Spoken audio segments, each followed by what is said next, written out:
Welcome to SR digital tech. আসসালামু আলাইকুম। Epson L130 প্রিন্টারটির মডেলে আমরা যে প্রবলেমটি বেশিরভাগ ফেস করি সেটি হচ্ছে আমরা যখন পাসপোর্ট সাইজ ছবি যখন প্রিন্ট করি অথবা যে কোনো প্রোডাক্ট যখন প্রিন্ট করি আমরা তখন আমরা রঙিন ছবিটাই কিন্তু আমরা প্রিন্ট করি। আর রঙিন ছবিটা প্রিন্ট দেওয়ার পরে আমাদের কালারটা কিন্তু এই নীল যে কালারটা আমরা দেখতে পাচ্ছি এই কালারটি কিন্তু মিসিং হয় বা এই কালারটি আসে না, গোলাপি কালার অথবা লাল কালার চলে আসে। এই প্রবলেমটি সলিউশন দেওয়ার জন্য আমি আসছি জাহাঙ্গীর। আপনারা পুরো ভিডিওটা দেখবেন আশা করি। আর যদি নতুন হয়ে থাকেন অবশ্যই চ্যানেলটি সাবস্ক্রাইব করে পাশে থাকবেন।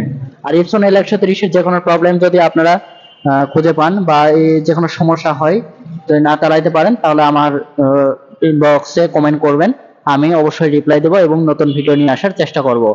এবং সরাসরি চলে যাওয়া যাক এখন মনিটর ডিসপ্লেতে। আমাদের যদি এরকম প্রবলেম হয়ে আসে তাহলে আপনারা কিভাবে সলভ করবেন সেই বিষয়টি নিয়ে আজকের এই ভিডিও। গাইস, সরাসরি চলে আসলাম কম্পিউটার হোম স্ক্রিনে। এরকম একটা ইন্টারফেস আমাদের সামনে শো করবে। আমরা যদি এই ছবিটিকে প্রিন্ট দিতে চাই তাহলে সর্বপ্রথমে আমাদেরকে প্রিন্ট অপশনটি সিলেক্ট করতে হবে। এর জন্য আমরা কন্ট্রোল পি সিলেক্ট করলাম।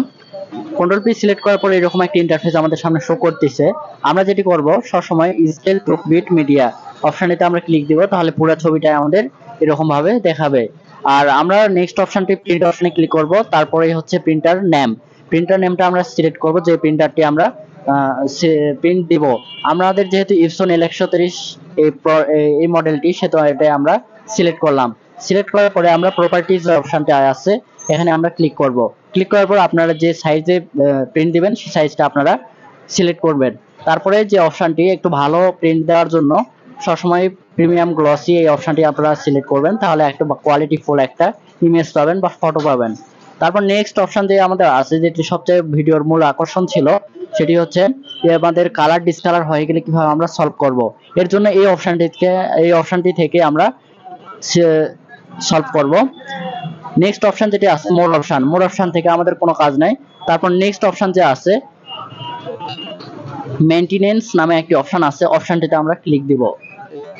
ক্লিক দেওয়ার পরে আমাদের পাশে দেখতে পাচ্ছি নজল চেক, হেড ক্লিন, তারপর ফ্ল্যাশিং, পাওয়ার ইঙ্ক ফ্ল্যাশিং এই অপশনটি আমরা সিলেক্ট করব। সিলেক্ট করার পরে প্লিজ ওয়েট নামে একটি অপশন আছে, এই অপশনটি আমাদের এরকম চলে আসবে। আপনার প্রিন্টার যদি অন থাকে অবশ্যই অন করে নেবেন, নেওয়ার পরে অপশনটিতে ক্লিক দিবেন এবং প্রিন্টারের লাইন সরাসরি ওকে আছে নাকি আপনারা দেখে নেবেন। তারপর আমরা ওকে অপশনটিতে প্রেস করলাম। প্লিজ ওয়েট, এখানে দেখাচ্ছে পাওয়ার ইঙ্ক ফ্ল্যাশিং। আমি যেহেতু একটু আগে পাওয়ার ইঙ্ক ফ্ল্যাশিং দিয়েছি এর জন্য আমার এখানে দেখাচ্ছে 12 ঘন্টা পর আবার দেওয়ার যাবে। এর সাথে সাথে এখন আর দেওয়া যাবে না। এই জন্য আপনারা যেটি করবেন সেটি হচ্ছে পাওয়ার ইঙ্ক ফ্ল্যাশিং অপশনটিতে ক্লিক দেওয়ার পরে ওকে প্রেস করবেন এবং স্টার্ট হবে। এটি প্রায় 5 থেকে 6 মিনিটের মতো সময় নেবে। আপনারা এই অপশনটিতে ক্লিক করবেন। এভাবে আপনারা প্রিন্টারটি সলভ করতে পারবেন। ওকে, আজকে পর্যন্তই। সকলে ভালো থাকবেন। আর নেক্সট কি ভিডিও আপনারা দেখতে চাচ্ছেন, যে কোনো প্রবলেম ফেস করলে আমাকে কমেন্ট করবেন, অবশ্যই আমি সলভ করে দেওয়ার বা ভিডিও দেওয়ার চেষ্টা করব। ওকে, আজকে পর্যন্তই।